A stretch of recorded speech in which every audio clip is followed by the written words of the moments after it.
Mastering Jungle Combat with Bruce Lee's martial arts techniques. In the heart of the dense, unforgiving jungle, survival is not just about strength, but skill, agility, and the ability to adapt. Drawing inspiration from Bruce Lee's legendary martial arts philosophy, a lone warrior ventures deep into enemy territory, using Jeet Kune Do techniques to outmaneuver and overpower adversaries.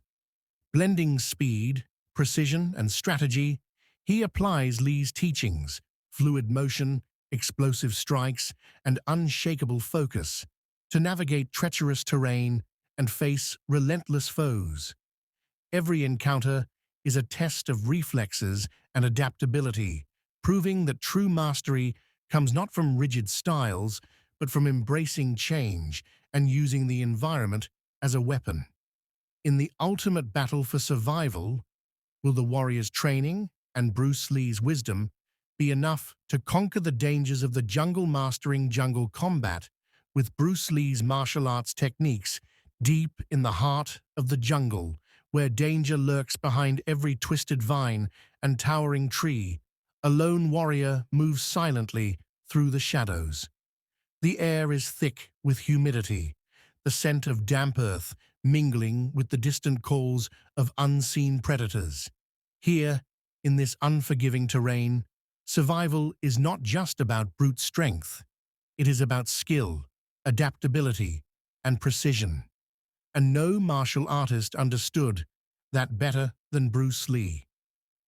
The warrior's journey. The warrior, a highly trained operative named Kai, was sent on a mission deep into enemy territory. A classified dossier held only a single objective: retrieve crucial intelligence and make it out alive. However, the dense jungle, riddled with hidden threats, was a battlefield unlike any other. This was not a place for conventional combat. Firearms could give away his position, and brute force alone wouldn't be enough. He had to rely on something more, something fluid, instinctual, and adaptable.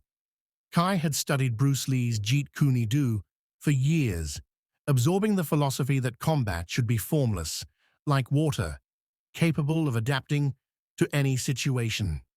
In the jungle, this wisdom became his greatest weapon. Every vine, branch, and stone became a tool. Every movement was calculated, yet unpredictable. The ambush, as he advanced through the thick undergrowth, he heard it. The snap of a twig, a faint rustle in the leaves. He wasn't alone. Dropping into a low stance, he controlled his breathing, his senses heightened. The philosophy of Jeet Kune Do was clear: anticipate, react, and strike without hesitation. A masked enemy soldier lunged at him from the trees, wielding a machete.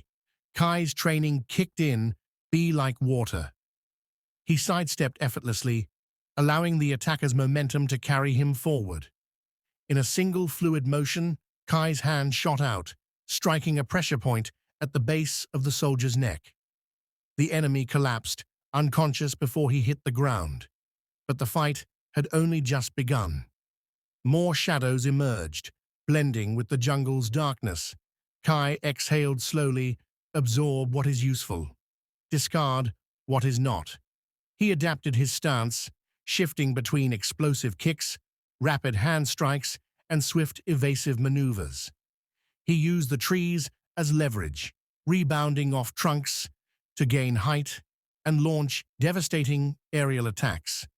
The art of adaptability. Bruce Lee preached that the best fighter is not the one who memorizes techniques, but the one who can adapt in the heat of battle. Kai embodied this principle as he engaged multiple opponents at once. His movements were unpredictable, a blend of traditional martial arts and raw survival instinct.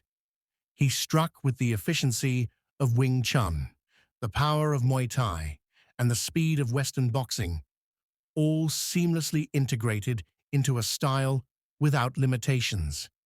As one soldier lunged with a knife, Kai trapped the attacker's wrist, redirecting the force to disarm him in one swift motion. Another adversary swung at him with a rifle butt, but Kai weaved around the strike and countered with a devastating elbow to the jaw. Every move flowed like a river, unstoppable and precise. The final confrontation. After neutralizing his attackers, Kai reached the enemy's outpost, where his final challenge awaited. A towering mercenary skilled in close-quarters combat. Unlike the others, this opponent was different. His stance was strong, calculated, and disciplined. The two warriors circled each other, their eyes locked. Then, like a lightning strike, the mercenary attacked with a flurry of powerful blows. Kai dodged, deflected, and countered, but this was a battle of endurance as much as skill. He recalled Bruce Lee's philosophy, using no way as way, having no limitation as limitation.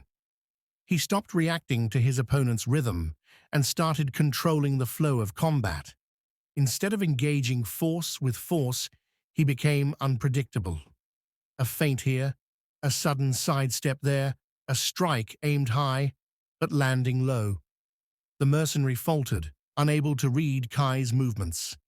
In the final moment, Kai launched a spinning back kick, sending his opponent crashing into the jungle floor.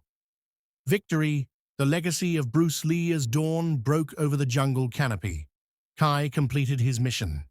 The enemy was defeated, the intelligence secured, and his body, though bruised, remained unbroken. He had survived, not just through strength, but through adaptability, precision, and mastery of motion. Bruce Lee's teachings had proven invaluable once more. Be like water. In the ever-changing chaos of combat, the ability to adapt and flow was the ultimate weapon. As Kai disappeared into the misty depths of the jungle, he knew that he carried not just the legacy of a mission accomplished, but the spirit of a warrior who had mastered the art of combat. The way of Bruce Lee. Mastering jungle combat with Bruce Lee's martial arts techniques. Deep in the heart of the jungle, where every step is a calculated risk and survival depends on instinct. A lone warrior moves with silent precision.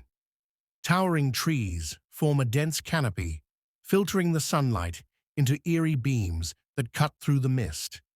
The ground is a treacherous mix of tangled roots and damp earth, hiding unseen dangers, venomous creatures, hidden traps, and relentless enemies who know no mercy. Here, in the unforgiving wilderness, brute force alone is not enough. Strength must be paired with agility, intelligence, and adaptability. And no martial artist understood that better than Bruce Lee. His philosophy of combat, fluid, efficient, and free from unnecessary movements, was designed for survival in any environment. Jeet Kune Do, the way of the intercepting fist, was not just a fighting style. It was a mindset, a way of being. The warrior's mission Kai, a highly trained operative, was sent into enemy-occupied jungle territory with one objective: retrieve a critical intelligence dossier and make it out alive. But the jungle was not just a battleground. It was a living, breathing adversary. The thick foliage provided both cover and concealment, making it as much a weapon as the blade strapped to his thigh. His mission required stealth, speed, and adaptability, qualities that Bruce Lee's teachings had ingrained in him. There was no room for hesitation. Be like water, he reminded himself as he navigated the treacherous terrain. Then, a sound, the snap of a twig, the rustle of leaves where there should have been silence. The ambush Kai's muscles tensed as he melted into the shadows, his breath steady, his mind clear. Movement ahead, figures advancing, weapons drawn, an ambush. The first attacker lunged from the foliage, a machete slicing through the humid air. Kai sidestepped, his movements fluid, his response instantaneous. Instead of resisting the strike, He redirected it, using the enemy's own momentum against him. A swift parry, a lightning-fast strike to the throat, and the attacker crumpled without a sound. No time to pause. More enemies emerged, their presence blending with the jungle's darkness. Kai exhaled, embracing the unpredictable nature of the fight. Absorb what is useful, discard what is not. Bruce Lee had taught. He let go of rigid patterns, moving with the ebb and flow of battle. A second assailant charged, wielding a rifle as a club. Kai ducked, feeling the rush of air as the weapon narrowly missed his head. He countered with a low, sweeping kick, knocking his opponent off balance before delivering a precise strike to the temple. The man fell, unconscious before he hit the ground. More enemies, more movement. The battle became a dance of survival, where hesitation meant death. Kai used everything around him, the trees, the vines, even the muddy terrain, to his advantage. He rebounded off a fallen log to gain height, launching a devastating knee strike. He blended the sharp efficiency of Wing Chun with the explosive power of Muay Thai, transitioning seamlessly between strikes, grapples, and evasions. He was fighting not with a single style, but with the philosophy of no style. The final confrontation. As the last of the ambushes fell, a new threat emerged, a towering mercenary, clearly more skilled than the others. His stance was solid, his movements measured. He was not reckless like the others. He was a predator, waiting for the perfect moment to strike. Kai circled his opponent, watching, analyzing, using no way as way, having no limitation as limitation, he reminded himself. He had to adapt, to become unreadable. The mercenary attacked first, a barrage of powerful strikes that tested Kai's defenses. He dodged, blocked, and countered. But the fight was a test of endurance as much as skill. He needed to change the rhythm, to break his opponent's flow. He feinted left, baiting the enemy into a strike, then twisted mid-motion, delivering a spinning back kick that connected with devastating force. The mercenary staggered, stunned. Now seizing the opportunity, Kai closed the distance, striking with a rapid succession of blows, elbows, knee,